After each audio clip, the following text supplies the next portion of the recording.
This is the first edition of Highway to Health, where we'll get a chance to talk to Dr. Ben Kligler. Of course, he is the Executive Director for the Patient-Centered Care and Cultural Transformation at the Veterans Health Administration. The U.S. Department of Veterans Affairs is where he joins us. Good morning to you. It's a chance to get to talk to a guy who I've admired from listening to for quite some time. Good morning and welcome back to the new edition of Highway to Health. Good morning. Yes, thanks for having me. Good to be here again. I'm really excited about this, too, because it's something, Dre and I care deeply about fitness and staying in shape. We care deeply about taking care of ourselves. And I think one of the missing components in that is the number of people who don't understand about, actually recharging your battery. And I know you want to kind of dig into that today because there are a lot of people who go, and do everything right, except for the fact that they're doing it on 3.5 to 5 hours of fitful sleep. Is that fair? Yes, that is fair. And yeah, I think people think, that terrible expression, I'll sleep when I'm dead, and I think the fact is sleep is a huge part of just overall well-being, overall health, overall mental health, and I think it can be hard. I think that, society doesn't value it much. We don't make time for it. And so I think bringing it up into people's sort of front and center, into people's conscious awareness is really worthwhile for sure. Let me tell you this on a personal anecdotal level. I have been, and so has this entire team, as you know, on this new platform, have been basically doing 6 months of work in 6 weeks. And for the past year, it's been a lot of stressful work around the studios. I haven't been sleeping well. My friend Dre will back me up here. I have, for the last week and a half, been getting good sleep for the first time in, I would say, 2 years.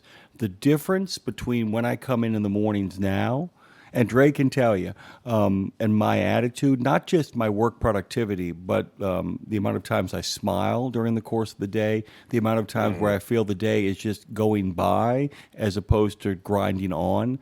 Time changes when you change your relationship with sleep. Is that fair? Yeah, absolutely. And I wonder, not to get too personal, but I wonder what changed 2 weeks ago that you started getting better sleep. Was it just you decided to, or things started to calm down at work, or what happened? Well, I mean, basically, what also happened was with the burden of kind of making the decision. We made, of course, a big lifestyle and platform change, but in making that change, I kind of resolved that I'm here, I'm in this, I might as well do this, and I think changing my attitude. Also, the idea that I'm now no longer working in rooms alone, but actually that Dre is here, that I have human interaction, that I know somebody is holding me accountable, I'm holding them. It was like in literally the snap of a finger, I got to see all my friends in one room put this studio together. And then, Dr. Kligler, I turned around and suddenly I have these two great young people sitting across from me every day, able to kind of work with them and hold each other accountable. So I think changing circumstance is probably a good way to kind of frame it. Yeah, that makes a lot of sense. Sometimes, we get all caught up in expecting something to be a certain way or worrying about the way it's going to be, and that can really interfere with getting rest and being able to sleep. And then just kind of saying, well, but this is how it is, that can really take a burden off, and then you can be much better set up to get what you need for sure. So can we kind of pivot into the idea of how one kind of constructs a better sleep hygiene? I mean, the idea of how we go about the idea of building this, because there are a lot of men and women out there, who are struggling terribly, fitfully nights of sleep. And we talk about the idea of the kingdom of sleep. Is there a way we can move to understanding that it's productive, to understanding that sleep can be something that can be actually enjoyed as well, that we can look forward to? Yeah, sure. And I just want to say, since this is our topic today, and I know, so many people that listen to the show are out there driving, and I know, sometimes people have deadlines and pressure and may not actually be able to totally control when they sleep or exactly how long they sleep. So I don't want to pretend that isn't part of sort of the environment that people have to deal with. And not only people who are truckers, but lots of different people for different reasons. I mean, there are some real basics. I think the most important thing is to convince yourself, which you kind of just said you did because of, how good you've been feeling the last 2 weeks. Convince yourself of how important it is. And I can tell you from a scientific point of view that getting adequate sleep is incredibly important to all kinds of different health conditions, blood pressure control, heart health in the long run, diabetes, mental health conditions. There's all kinds of evidence that poor sleep is associated with, worse outcomes in all kinds of diseases. Probably a lot of that is just your body is naturally set up to need the time to recharge. But that may not be the thing that convinces people. I think the thing that convinces people of the importance is probably going to be just check it out yourself. So what happens when you sleep 8+ hours?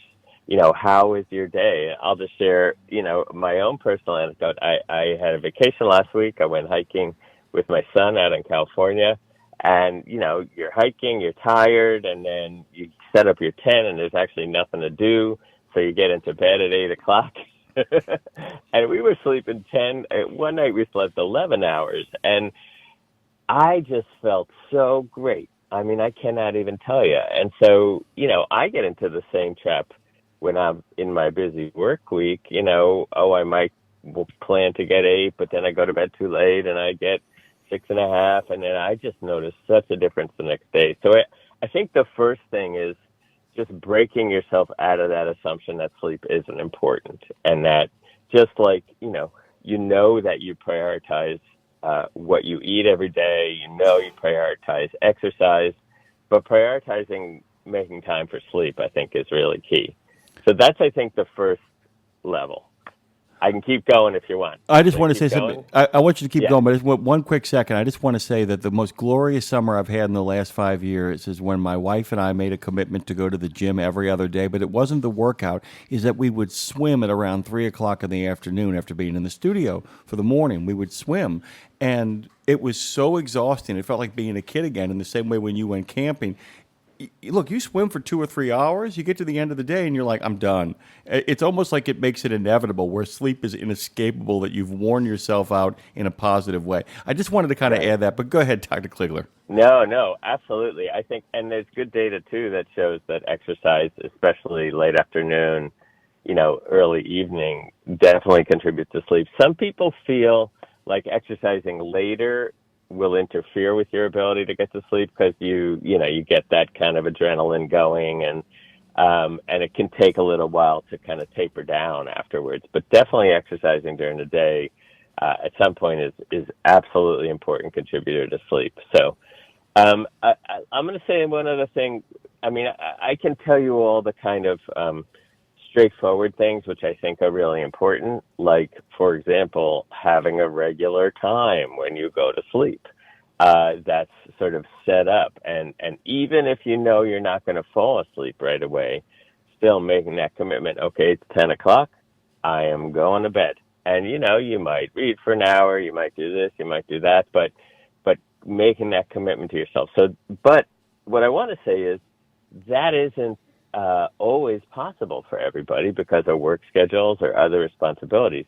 And so this is going to sound silly, but don't underestimate the value of naps either. And I know that sounds like, oh, this guy must be lazy, loving his naps. But I think if you, for whatever reason, are in a situation where a given night or a given week, your nights aren't long enough, you can't get there, I think finding time for even half-hour nap during the day, and I know a lot of truckers know this because people are probably accustomed to, I'm kind of tired, I have to pull over, I'm going to take a sort of a power nap, and that kind of that lingo around a power nap, I think, says that's how much that can do for you if you happen to be in a day when you're challenged by, just whatever reason your schedule didn't give you enough sleep the previous night. So I think that's another important part of it. But having a regular bedtime, I just think that's really, really, really crucial. And, there's some other obvious things that almost don't need saying, but people don't always think about them. Caffeine in the afternoon or evening. And it's not just caffeine like a cup of coffee. It's the caffeine that's in sodas. It's obviously things like Red Bull and other kind of energy drinks.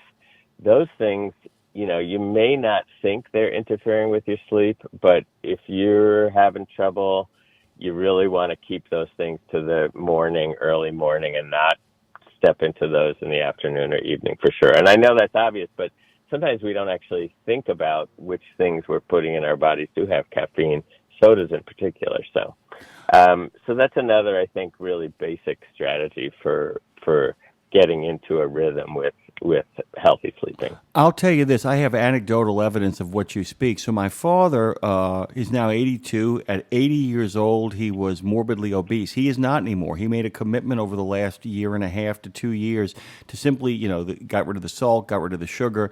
The biggest thing that he actually claims that helped him most of all was he only drinks decaf coffee now, except for the first cup in the morning.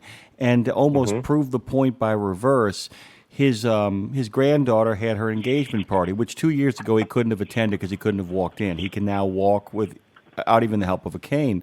He called me up and he said, "Hey, can I have one of your coffees?" And I'm like, "Yeah, sure. Why?" I said, "It's kind of late." He goes, "Well, I really want to be up for what's going to happen tonight and don't want to be dozing off in a chair." He told me later on that since he has stopped drinking coffee after, essentially 8 o'clock in the morning that has any caffeine in it, what has happened is that cup of coffee actually helped as opposed to just maintained him. And he said, I'm not going back to it because he couldn't go to sleep that night. But he said he never realized the power of what caffeine was doing to him until he stopped and then had a cup of coffee late in the afternoon, a good year later. And you often have to remind yourself by getting off of it, you'll feel the difference, but you won't realize how different it is because it's so gradual, the change, right? Yeah, absolutely. I think when you're on a 3 cups of coffee a day regimen, you feel like you need that afternoon coffee, and you do need it, but it doesn't even really get you that much energy. It just kind of keeps you from crashing, right? So. And then along the same lines, I think it's important how you handle your eating in the evening. So, again, this is obvious. Many people may already know this, but having a lot of sugar in the evening is going to disrupt your sleep. Having a lot of alcohol, especially in the evening, is another real problem. I know a lot of people will be like, oh, I need a couple of drinks to get to sleep. But the thing with alcohol is it might help you get to sleep because it is what you call a central nervous system depressant. So it does help you get to sleep in a lot of cases, but then it wears off a few hours later after your body's burned it up. And then you're going to wake up kind of more discombobulated and kind of potentially anxious or restless than you would have otherwise. So I think keeping alcohol consumption moderate, especially in the evening, is another ticket to really getting kind of regular, healthy, restful sleep, right? Because even if you have those couple beers or you have those couple drinks and you do get to sleep, it's not going to get you all the way through the night with the kind of rest that you need. Let me ask you something in regards to food and beverage consumption in the evening.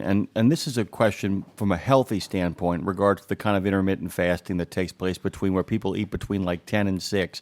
Does intermittent fasting done properly actually help regulate your sleep? I don't know that I've seen any real studies about that. It sure makes sense to me though, because everybody's had the experience. You eat a big meal or a heavy meal in the evening and you feel tired, but then it doesn't necessarily lead to a restful sleep. And I don't know that I've seen that studied in particular, but I think that intermittent fasting there's a lot of evidence now about how healthy that is overall. Even if it's just, 10 to 6 or 9 to 6, even if it's a relatively, I know people, I've been actually myself striving to go 8:30 till I wake up in the morning, which I find kind of hard because I know I'm watching basketball game on TV. I want a snack, right? So, but the nights when I do it, I do feel like I actually rest better. I feel better in the morning. And then, of course, overall, it really helps you with weight control too. So, I definitely think, not a heavy meal before bed is another good strategy. Dr. Kligler, I got to tell you, somebody made me laugh once. Somebody said, you call it intermittent fasting. I call it my mom telling me the kitchen was closed at 6 o'clock in the evening after dinner. Right. It's so funny. If only we still had our moms telling us that how to have a healthy approach to things for sure. Yeah, there's So a real balance there. Okay, so that, like I said, that's a lot of the stuff with the food and the caffeine and the consumption, and we talked about the idea at the center of all of this. And you take this where you want to go with it, but I'm also so interested because you do, as a physician, put a great deal of mind on mindfulness, don't you, as well? And so hmm much of this really is about you can begin to track your sleep as well, can't you? You can begin to say, you know what? I didn't get 8 hours last night. I don't need to give up in despair. I'll give another shot at it. I'll take another run at it. It's a right, matter of, it's one of those things that doesn't change overnight. It changes incrementally, right? right, yeah, definitely. And well, all of these self-care approaches that are part of the circle of health, that we talk about with whole health, none of them is all or nothing. They're all, you can always do better. If you do not so well one day, there's always a next day when you pick it up and you try again. So I think sleep is no different. What I do want to bring up a little bit is just what if you're a person who has trouble falling asleep? Because, some people may be listening and they're like, well, that's great. Give me a regular bedtime. I won't have alcohol. I'll do this. I'll do that. But I just can't stop my mind from racing. I'm thinking about the day. I'm worrying about tomorrow. I'm worrying about what my boss said to me this morning that I didn't like or what I said to him. And so I think another thing that can be really helpful is developing sort of I don't want to call it relaxation practice because that's like sort of an overused term, but sort of a slowing down practice maybe that you do towards the end of the day and when you're getting into bed. I mean, it's good if you do it towards the end of the day, but I'm really talking about when you're ready to go to sleep. And there are so many different options out there for how to do that. I personally think one of the best options is listening to a tape. And, there are, I can't even imagine how many different, uh, um, downloadable Oh, brief tapes oh, there it's are that will endless. It's help you endless. quiet your mind. Yeah. And I don't want to mention, I think partly just because I work for the government and I'm not supposed to, I don't want to mention any specific products. What I will say though, because I am allowed to say this, is my office has put together a great resource for this, and it's called Live Whole Health. And so it's it's a website where basically there are, I think now we're over 200 different brief recorded, some of them are just audio, some of them are audio and video, recorded little mini sessions. They've all been done by mostly by VA physicians or psychologists, and you can pick which one you want, but there are a whole lot of kind of relaxation, guided imagery, help you get to sleep, brief. I'm talking 3 minutes, 5 minutes. And so I would encourage people to even start there with looking for something that might really suit you.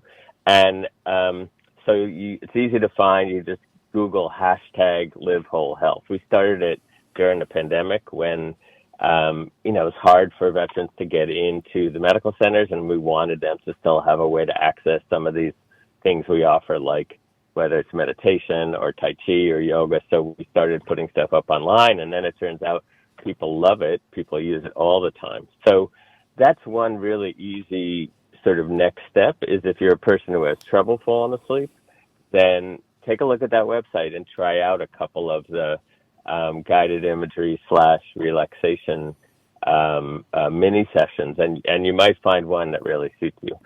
Or, like I say, there are so many apps that you don't even you will never run out of options there. If you have, and by Um, the way, if you have a streaming service, and we won't mention any, that way we won't put anybody on the hook. If you have a streaming service, you can simply type in sleep aid, and there will be something that you can pull up and will basically talk you into the land and the kingdom of sleep. Right? I mean, right? it's out Yeah, there. It's all for the taking. yeah. I think it's very easy to access, and so I think that's a really good first step to try. Another couple of things that I've used over the years in my practice that I think are really helpful, and this may not everybody may have this option, but when my kids were little and they couldn't fall asleep, I used to rub their feet and just press a few sort of, gentle massage points on their feet. And that used to work like magic. And I think part of why that works is, um, you're in your head all day. We spend our whole day in our head, even if we're walking around or we're driving or whatever. I mean, where is your attention? It's in your thoughts, it's your worries, it's your plans, whatever it is you're thinking about. And when you have that experience, when it just keeps going and going and going during this period when you're trying to fall asleep, that can be really frustrating. And if you can get focused down in your feet, I know it sounds a little silly, but if you can get your mind to kind of just go down there and remember that you got feet, you got a body, a lot of times that will help your mind quiet down. And so one way to do that is if you've got somebody friendly around who can rub your feet for a couple of minutes, that's always great. We don't always have that. But you Hey, can also do this mentally for hey, yourself. by the way, Dr. Kligler, my wife gets the gold medal of all time. Last Christmas, they got me foot massaging boots. These soft Oh, boots that you can wear that wow. put you to sleep, that actually squeeze your feet, and you can set them on different settings. There's ways that it constricts and Wow. unconstricts. It is one of the greatest things ever to happen to me.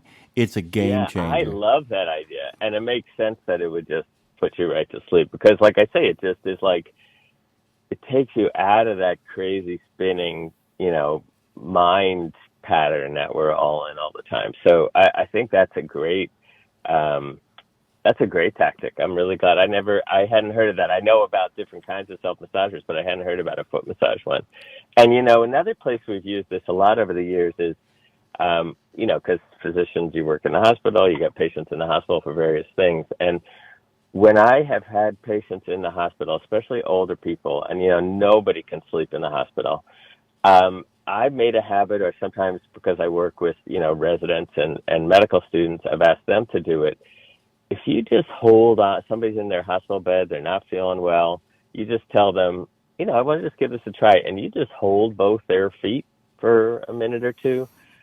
You'd be amazed how that can calm people down. Sometimes they fall asleep right away. Sometimes they just feel better. You don't have to worry about hurting them because usually nothing's going on around the feet. Right. And so that's another example of a place where, paying attention to, sort of bringing your attention to your feet and that part of your body can really be relaxing and helpful. Um, It's so funny, by the way. Of course, you sent us this beautiful kind of circular chart about having a holistic life. And I'm not going to go through all of them because I know you want to do that eventually with us. But I was laughing, not like in the comedy of it, but in the truth of it, that all of these things contribute to all the other things as well, too. I mean, you could actually make right. a case that everything outside of the circle of sleep, all the other circles, in fact, contribute to sleep. And the other thing about somebody touching your foot, I hate to say this, it means somebody cares about you. And that Yeah, alone can often absolutely. put you in a really terrific place to find your way to the Right. kingdom, right? Yeah, absolutely. That's a great point. And yeah, they are all interconnected. And then, truthfully, getting better sleep, it's kind of like you said, getting better sleep makes it easy not to eat a lot of junk food the next day and not to, maybe forget to exercise because you're feeling a little more centered and solid in yourself. You're much more likely to be able to follow through with some of the other things that are going to, keep you healthy in the long run. So, I had one other thing I wanted to mention, which is a really useful sleep aid that I've had good luck with, and a lot of people know about this already.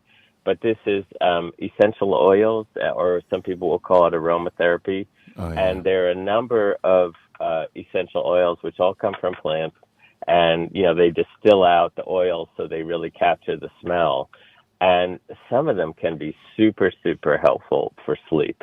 So the best known one is lavender, and you can use it in a whole bunch of different ways. I mean, you can buy it in any health food store. You can probably buy it.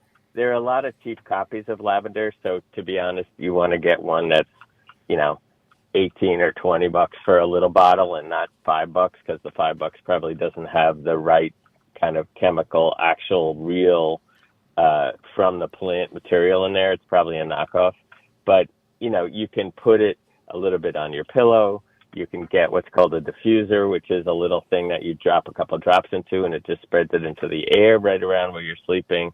And there are other essential oils you can try too. Lavender's probably the most common one, but there are all kinds, and different people might be suited to different ones. So that's another thing I've had a lot of luck with helping people sleep better. Unbelievably, we are out of time, but I'm not surprised. It is a topic that is near and dear to my heart and so well spoken about by Dr. Ben Kligler, who joins us this morning, the Executive Director for Patient-Centered Care and Cultural Transformation with the U.S. Department of Veterans Affairs. We love having you on. Thank you so much for being a part of this show and on Highway to Health, as always. We hope to continue this relationship. Where can people go to get more information and get more of the good news?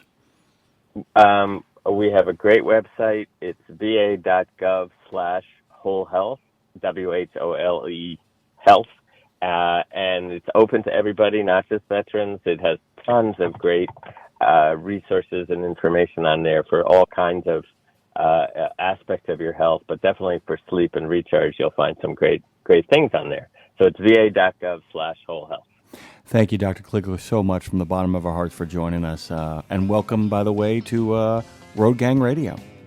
Yeah, I'm excited, and thank you for having me, and I'll look forward to coming back next month. Thank you, sir.